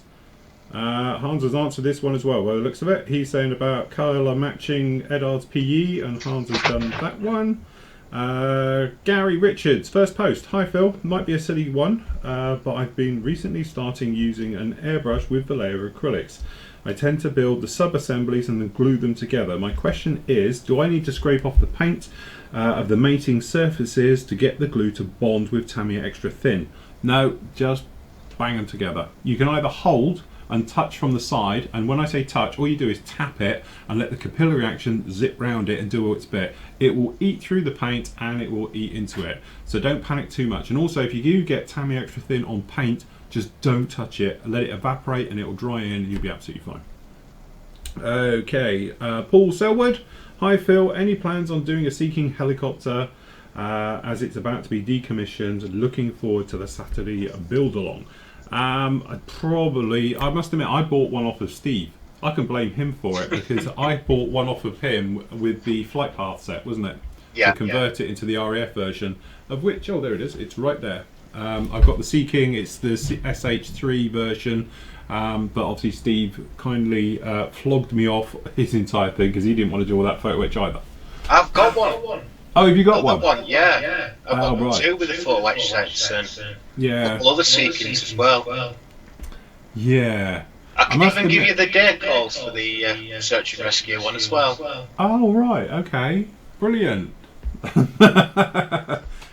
Just think of that gloss yellow, it'll look really eye-catching. Yeah, it would be nice that. Yeah, I must admit, I probably would like to do it. As I say, the full reason I actually had that one off for Steve is, as I say, a lot of you know, my nephew fell off well, I can't call it a mountain, it's a tor we call them here, and broke both his arms whilst falling 80 feet.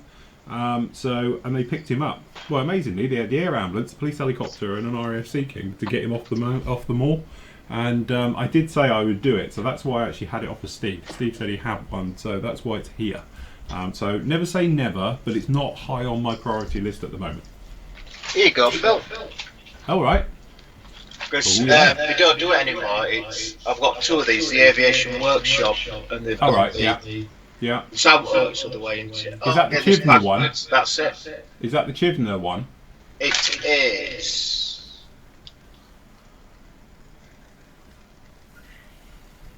Just says 202 Squadron, doesn't tell you which flight. XZ295, so I'm sure somebody will be able to tell you. Yeah. Because I want to do the one in the Falklands, because we did when they were down there, we actually gave them radar coverage when they were out on a search and rescue of a Chilean fisherman. Oh. Or was it a spy ship? No, yeah, we just, because he'd gone out and I don't think he'd been to the toilet for quite a few weeks, and he was in quite a lot of pain and had to be airlifted off.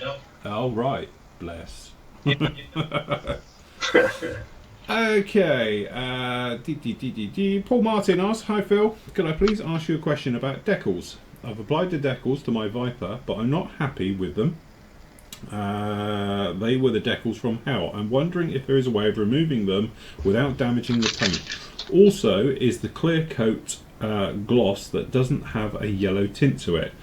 All of the so-called gloss coats I know about that make a nicotine yellow colour on your model on whites or greys. It's not a good look. Thank you for your time, Paul. Okay, if your paint is completely down and you're happy with it, and perhaps you sealed it as well, which you should have done before going in, I would do the tape technique, okay, which sounds horrible, and I haven't demonstrated it in many a moon, but I did it a while ago, probably sort of 15 years ago now, where you'd have your decal, say it's your roundel, you put packaging tape, like the brown stuff, and I don't mean the uber sticky stuff, we're not talking like, you know, duct tape here, but cheap tape, rub it over it and then just rip it off, and you'll notice it will take the decal clean with it. And you might get a little bit around the outside, and then you can just lightly sand it, okay, with an old sanding sponge ideally, or a buffer, okay, and you'll be absolutely fine. And you'll be amazed, because I stripped back, funny enough you say an F-16, I had an F-16 tail markings, and what it was, the last decal that goes in was a missize. It wasn't the correct size, it was a multi-layer, so you had a white backing, then you had a colour, and it was a black outline that was supposed to go over the top, and they were the wrong scale. Yeah, in packaging they cocked it up. So I had to strip it all back, and I did show it. I think I might even still have the photos on my account for Photo Bucket, and I did it as a photo step by step. But that's how I get rid of all decals. And to be honest, even if I had, like, say, the Thompson one here, which I've been doing this morning, that's how I'd get rid of it. If I wanted to change it, I would put it on. I know this paintwork is hard as nails down here because it was, you know, it's fine, and you could just whip it off. But you'll find it comes off absolutely fantastic. Does a good job on it. Steve, how do you whip your decals off? I do it the same way, bit of sellotape, rub it on and rip it off. But I find the brown packaging tape, the cheaper stuff, is the best, because if you use like a good sellotape, it's not crap enough. It's like too good, if you know what I mean. You might run the risk of taking your paint with it. But the cheap, nasty packaging tape, that's just got enough stick to get it off without taking your paint with it. Because it'd be nothing worse, you whip it off and you've got a perfect bit of plastic underneath. That would like make you cry. Okay, so Peter Feltz, hi Phil. What are your thoughts about doing a standalone video of assembling ejection seats and things like that? Okay, we spoke about that earlier. Yes, I am. I'm going to be doing the standalone series, which will be up when I start the other one, because I'm going to do the cockpits, the engines and everything for the 109. They're going to be complete 30-minute videos on their own, which will all go into, if you like, the full-on one for the 190 when we do that. I'm then going to come along with something else probably just straight after it, which is going to be modern, which will be the same thing. So I'm going to do the wheel wells, engines, cockpit and everything else for a modern jet. It may be something like an F-14 or something along those lines. I'm not going to build the entire aircraft, but I'll do the subsections from it, and then that way when I do come around to doing the subsections, I'll do it already. In fact, I have an idea which I'll share with you. I quite fancy doing my 132nd Skyhawk in Aggressor Squadron, so I might get hold of the wheel wells and all the bits and pieces for that, and then I can do them, and then later on whenever I get around to building it, at least I've got all those bits done for it. So yeah, so there's that one. Okay, so and also he goes on to say, also Bob Smith Industries, or BSI, who produce products, I believe you can also get low odour CA that won't fog clear parts. Sounds like the best of both worlds. Quick adhesion of a CA with no foggy fumes. Never heard of that. Have you heard of a CA done fog?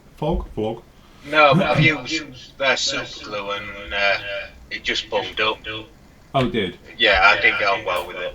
Right, scrap that. Okay. So I'd recommend super glue. Rocket. Yeah, we talked about it before we came on air. Yeah, Deluxe Materials, brilliant stuff. I think we should be sponsored by them now, because I love their glue. I was telling to Steve, because I put the entire engines, because it's all metallizers and stuff in there. To be honest, I ended up redoing it metallizers, the engines. But I used their card glue to put the entire thing together. And what amazes me, that stuff, when you sort of rub the two parts together, it just locks, and that's it. It's really good stuff, that stuff. So I highly recommend that. Steve recommends the super glue, so I'm going to get hold of some super glue as well, and we'll give it a whirl with that. So yes, definitely. Right, Brett Watt. I have sworn by Tamiya paints for airbrushing, but I thought I'd try Vallejo Model Air. Just to see what they're like. After using them straight out the bottle for a few spraying sessions, I find they gum up and plug up my airbrush far faster than Tamiya or even Future does. I spray it through my H&S Evo CR Plus. It's just about a month old. Any thoughts that you're finding? Try a couple of drops of airbrush thinners in it. Literally, that's what I do. You know your bit in your airbrush, in your colour cut, you won't be able to see it from above, I don't think. But it'll give you a good example of like looking at my horrible, slightly worn out inside of my colour cut. But you see the neck bit before it gets wide. What I'll tend to do is I'll go in there and I'll do this. I'll literally just put enough few drops in there so it just comes up to that neck bit. Then the rest of the colour cut I'll put in the actual paint, and then it's absolutely fine. You'll be good. Crikey, I didn't think I was going to come back then. And you'll be absolutely fine with that, he says, sticking thinners everywhere. Alright, and that's usually enough, what I would call, for doing a full colour cut, and it just makes things flow better, enhance. Obviously give it a mix up once it's in there and you'd be good to go. So I don't know what that is in mils, but that's my sort of ratio I've always used with Vallejo Model Air, and I find it works absolutely fantastic. Do you ever thin your Vallejo Model Airs? Yeah, I think with every paint that I use, I always put a drop of thinners in first, and then put the paint and mix it together. Yeah. It's something I've always got into doing, and Yeah. I'd rather have it slightly thin than too thick. But I used to have problems with the lay always clogging up, and it's also good practice just to wipe your needle every so often when you're spraying it, and now and again just give it a full blast on a bit of kitchen roll. And that usually keeps it going Keeps it nicely. flowing and not going. Yeah. Okay, Philip Walker, first post. Right, great website, truly inspirational. Thank you guys. Regarding matte coat, I've seen you blast out the ultraviolet or UV matte varnish, and instantly your surface dulls down. I tried low air pressure, close up, far away, high air pressure, from afar, and various combinations to get, and all I get is a motley mess, which is basically just slightly less glossy surface than some areas. Is this just a case of practice makes perfect, or am I missing something basics? I tried a few coats, but seem to get with just in one. But you seem to get just in one pass. Cheers, guys. What happened to your coffee last Saturday morning? Yes, I never did get a coffee. Amazingly, I've just got one earlier. Oh yeah, I've got a phantom tea maker now. Yeah, you've got your phantom tea maker that everyone's been mentioning as well. I don't get one of them that pops in behind me. Right, okay, we spoke about it before. Literally what you want to do is make sure your airbrush is flowing nicely, maybe even a couple of drops of thinners into it, even if you're using like Vallejo. Personally, like me and Steve said, 50-50 mix with XF86, or maybe a little bit more paint in there than that, is a flat coat. High air pressure, I would say about this far. Okay, so if I was spraying this now, and here we were doing it, I would literally be about this far away, and literally nice, light, dusty coat right the way over it, stop, cut to air only, so just push down, nothing coming out at all, and I'll dry it back, and then next coat goes over, usually different directions, so I'll do up, across, then we'll go around. On the armour it's a bit different because you're a bit closer in and all the rest of it, but you're trying to lay down a nice even flat finish right the way over it, okay? But the secret is, I think, definitely with flat coats, is not to overdo it, because if you overdo it, it starts to go, you know, the texture, and you get the chalky look and the dusty look to your model, the frosting as we call it, okay? And obviously you want to avoid that at all costs, because once it's there, it's very hard to come back. Even if you give it a gloss coat afterwards, it's textured and can be a little bit of a nightmare and all the rest of it. But generally, nice flow of air, of paint as well that's coming out, or your flat coat. So what you want to do is when you actually go for it, you want it, it's almost max, just from a distance, keep away from it, nice thing, so it's like a fog of it right the way over it, okay, and away you go. And then that way it should lay down nice and even, because you're from a distance, it's drying on the way to your model, so by the time it gets to your model, it sticks, gives the texture. And don't forget, flat coats, all it is, it's all texture. Okay, so if it's gloss, there's no texture, which means the light is just reflecting off of it because none of it's being absorbed. With a flat coat, what you're trying to do is cause texture onto the model. So what happens is, on that microscopic level, it looks like a mountain range, so light isn't bouncing off of it. Light just goes into it and gets absorbed and knocked about and bounces all over itself, so it gives a flat finish. Steve, any recommendations on flats? I think you covered it. I always, about 60% varnish to thinners. But I'm not one for, I never hold it right back. I just do it as normally. Yeah. Airbrushing as I do it. I never have any problems. Yeah. I think a lot of it is flow, isn't it? If you've got a good flow coming out of your airbrush. With armour and that, I tend to get closer. If you look at me do the other one, I do armour. But if I do an aircraft, I tend to go like arm's length almost and just fogging it down with a dusty coat. But there again, it may be that thing. With aircraft especially, you don't want it to be as flat as you do with armour. Armour you want to look flat because it gives it scale and it gives it presence and it makes it look heavy. But with aircraft sometimes, especially 1/32 stuff, you want it to look slightly shiny. You want more of a satin look with it so you can get away with it. But I must admit, I'm thinking how I do like the Terminator's the last one I did. I was quite close with that and we were like big heavy coats and blowing it down and running over it and everything else. Okay, Evan Smith. Hi Phil, quick decaling question for you. What is the time frame that works best for setting solutions like solver set, etc.? I keep mucking up the decals by rushing the solvents out of paranoia. It won't work as well after things have dried. Also, any plans for a small scale naval build? I'm very tempted by the 700 scale stuff, but the size is a bit intimidating. Yeah, a bit intimidating for me as well, going that small. Okay, so when you're doing your decaling, okay, a couple of things you have to remember. The surface you're decaling into is very important. When I was doing this Thompson one today, and to be honest, I did it this morning, because it's over a gloss, it was a dream. Okay, an absolute dream. You just put it down onto this one and away you go. Okay, so you don't need any softeners, and to be honest, you don't even need any water. Normally I'd wet the area first, but because this is a glossy, everything slides on it. Okay, so you don't have to worry about it. If you're doing something with it's got a curve on it and it's got a bend round, then you're going to need your softeners and your setters to get it in. If you've got a little bit of roughness on your paintwork and stuff like that, you're going to need them. But it's one of those things, like I always say, it can't really be rushed. Okay, you want to put your softener down into it or your softener into the water, get the decal, get it down onto it, get the water out from underneath as best as you can, and then get your first coat of something like I use Micro Sol down onto it, and then just leave it and just see what actually happens. Okay, if it wrinkles up, you know you're onto a winner, because the chances are it's going to wrinkle up, shrivel up, it's going to get down, it's going to bite into the actual panel lines and the riveting detail, and you're away. If it does nothing and just sits there, then I would think about switching over to something else. So in my case, I'll probably try X20A, okay, and putting that over it, see what happens then. It's an acrylic thinner. Obviously you want to be careful of your paint, but if you've sealed it first, you won't have a problem. Okay, so you just put a small amount of that over it, see what happens. If that means it starts to work in and away you go, then happy days, you can just switch to using that. Okay, if you're finding it's just not really doing much, it may be that thing, it just needs time.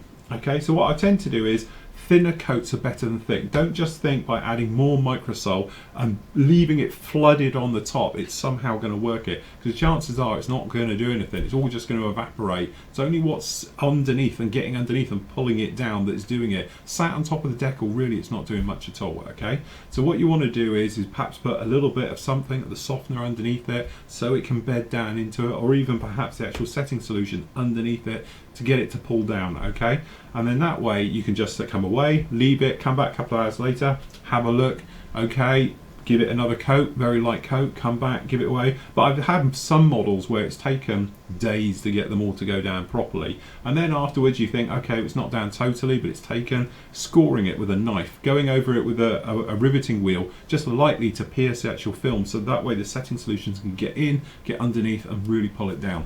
But it's one of those things that can't be rushed. This was a doddle. The decals are good, it's onto a gloss finish, piece of cake. This thing could be a totally different ball game because it's going over textured finish and all the rest of it.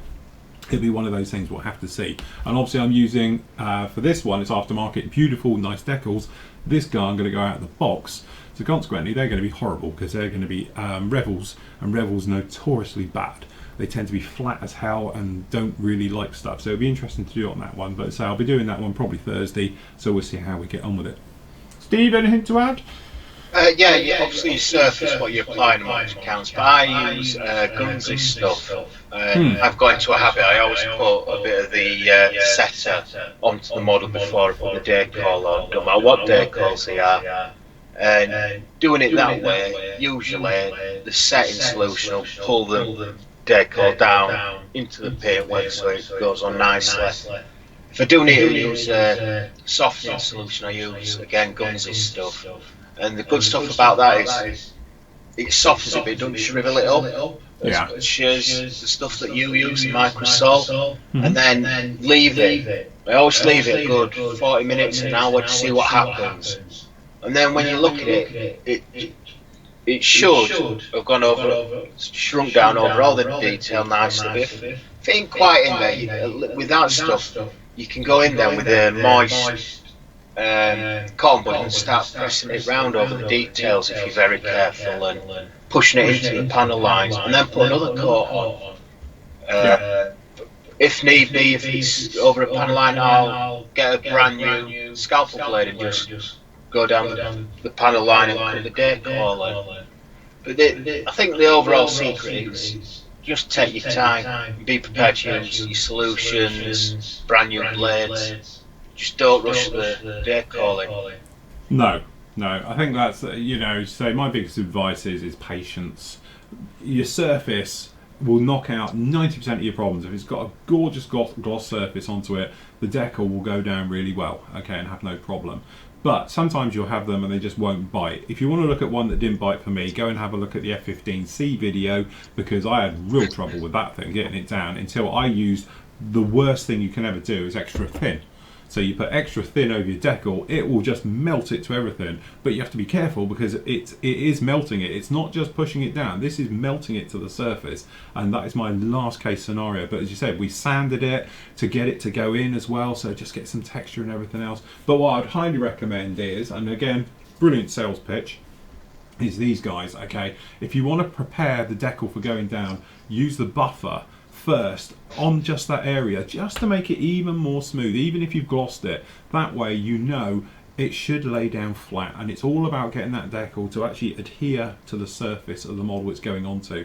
And if there's texture in there, it just can't bite in there. It's like putting sellotape on a brick. It doesn't really stick to it, okay? But sellotape to a window, it's going to grip like hell. It's the same situation. So by lightly polishing the area just around where you're going to go in, you're not going to affect the actual look of the paint, but it should polish it out, make it nice and smooth, and just makes that decal sucker down to that model really easy. But all too often people say about silvering and stuff like that. You don't see it as much as you used to back in the day, but that's because obviously people are more aware of it, and there is different techniques you hear about. But personally, I think a good surface, good preparation is really the key to good decaling and making them go down well. Just one more thing, if you do use Gunsy solutions, especially the softener, just put the minimum amount that you could possibly need of the decal. If you leave a droplet on there, or a little puddle on there, what it can do is really eat into your decal and damage your decal. Yeah.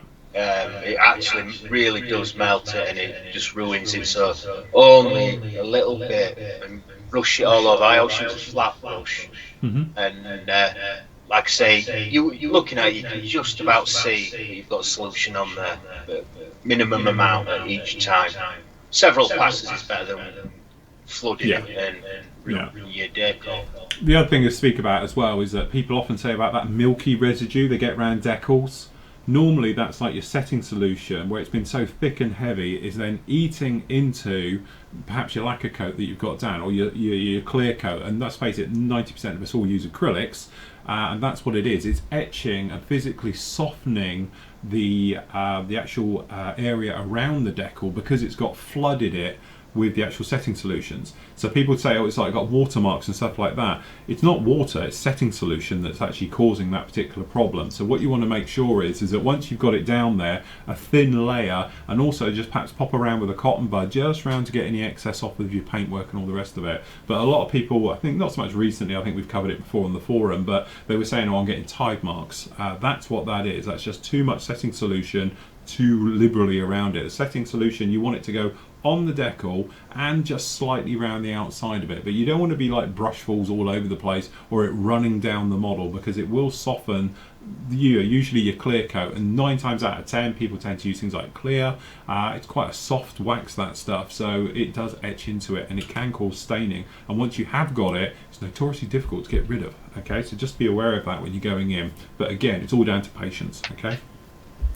Okay, probably our last question, Steve, because you've got to shoot. Okay, Andy King. One for Phil and Steve.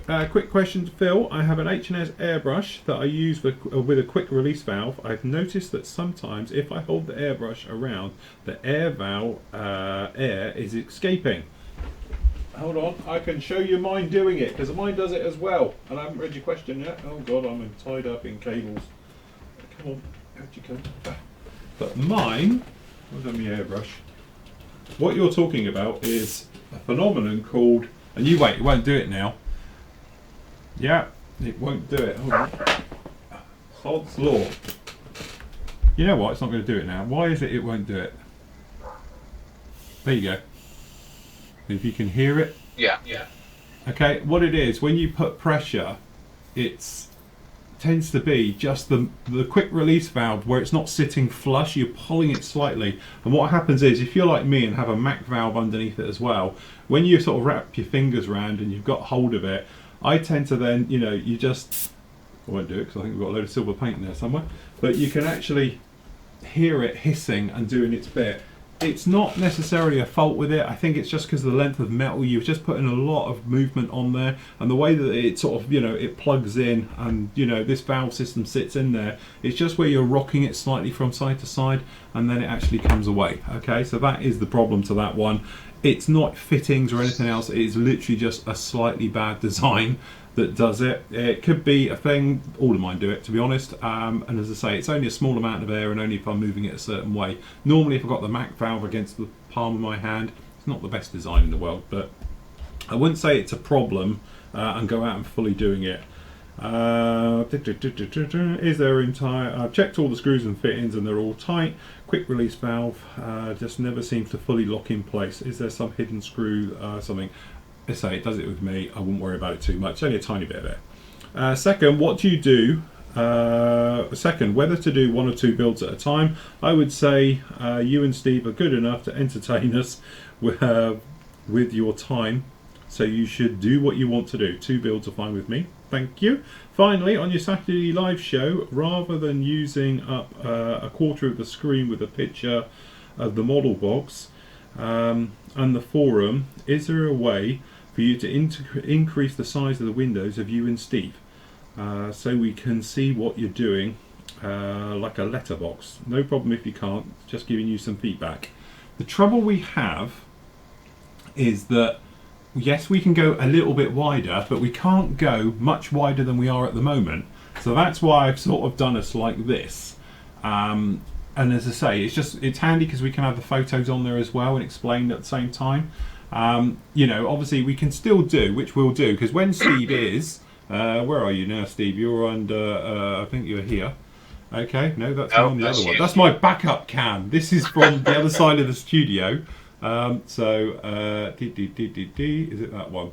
There he is. Yay. Okay, so what we're going to do is Steve, next time we're on, which will be not this Saturday coming, I'm at a christening, the one after, we're going to have Steve will be moving his cam down to his lap. Something like this, okay? Or a bit further over like that. Yeah, that's it. So you'll be able to see exactly what he's doing just like that, okay, which will be a lot better, I know, because a lot of you have asked me about that. And then obviously with me, okay, no, that's the other one. So I must be in here. No, that's you. Back again, yeah. There we go, here's me. And then with me, obviously I've got the luxury of the other camera, which we spoke about on the live show and all the bits and pieces. So, hopefully between us all, we should be absolutely fine, and we can go through the motions, and then obviously Steve's back there. I really want to number this keyboard. You're all here somewhere, and we can do it that way. But the thing is, if we letterbox it, which is something we could do if I had the guys all here, because you're not going to be seeing too much, if we stretch it out, obviously we go thinner. So you're going to lose it one way or another, that's the thing. Because at the moment we're sort of pigeoned in. We could make us a little bit bigger, but from a quality point of view, that's the height bit we're going to go for. Otherwise I'll be halfway up Steve's head, and he'll be halfway in my lap. So, yeah. So yes, that's about it. But as I say, what we'll do is when Steve's doing interesting bits, I'll cut to him, and then he'll do it, and obviously with me, and various things like that. Right, mate, we ought to stop there, because you've got to go. Okie doke, I do.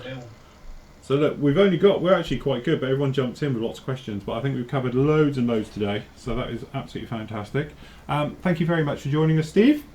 A pleasure as always. Yes, definitely. Yeah. And Steve's going to be joining us now every week for the Q&As.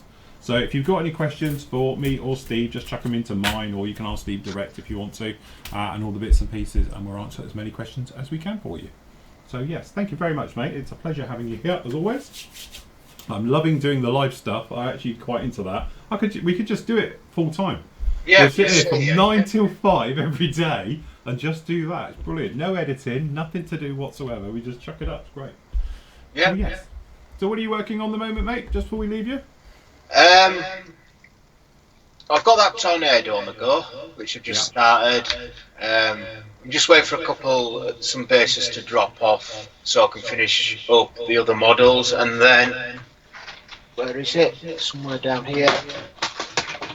Then I'm going to start on that next, which is. Ooh. Which way is it? I hate this mirror thing. I always got it wrong. Back the other way. Back to. Yeah, back to Russian engineering vehicle. Cool. Very nice. Full resin kit, and it's got all the fuel tracks in there and everything. So. It comes with them, does it? Yeah, it does. Yeah. Oh, right. Which is quite handy. It's as you can see, it's a big box full of resin. Cool. Yeah, lovely. So that should take a while, but it's really nice stuff.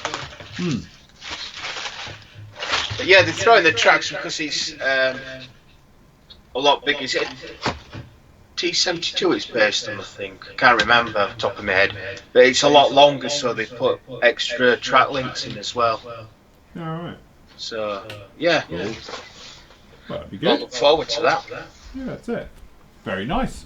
Right, so that's it. Tomorrow, guys, you will get, obviously, this guy, which is coming together really nicely. I'm playing with bases at the moment and how we're going to mount this up. So I'm going to have it on a curved base down and all the rest of it. You see, I've got to do all the wing walks yet and all the bits and pieces, but the decals are all on. And thank God they did line up, so I was a little bit worried about that. As I said, I've redone the engines because I wasn't happy with the metal foil, so I pulled them all apart this morning and I've done them with normal AK aluminium. Looks far better, but I have left obviously all the metal, what's it called? Can't remember what it's called now. Yeah, that stuff for doing the wings and the bits and pieces. That's all still there, but I just changed the engines, did the metal work down there, so hopefully that'll be done by the end of the week. As I say, I've had to order a couple more plinths in, so we've done that. They have gone up in price. For all the people who said to me I couldn't find them at that price, best price I can find them is £4 each. But as I say, there again, you need to buy 5 to get them at that price, otherwise they're like £6 each for those nice mahogany round ones that I've used. But I do like them, they do stand well, so I'm thinking about doing the same for this one, but I'm going to play with all of that towards the end of the week. So, but the next part of that will be up and everything else like that. So there we go, thanks a lot for joining us, mate. You can rush off now. Yeah, I will do. Right, where's the outro? I've got to remember where the outro. There we go, so thanks a lot, guys. We'll see you all next week. Right, there you go. They can still hear us, but the outro's going. Oh, cool. Sing along. We'll have to come up with a rap for it. Yeah, that's it. Yeah, you want to come up with a little rap, that'd be perfect. Right, thank you very much, everybody. We'll see you all again very, very soon. Cheers, Steve. Bye. Bye.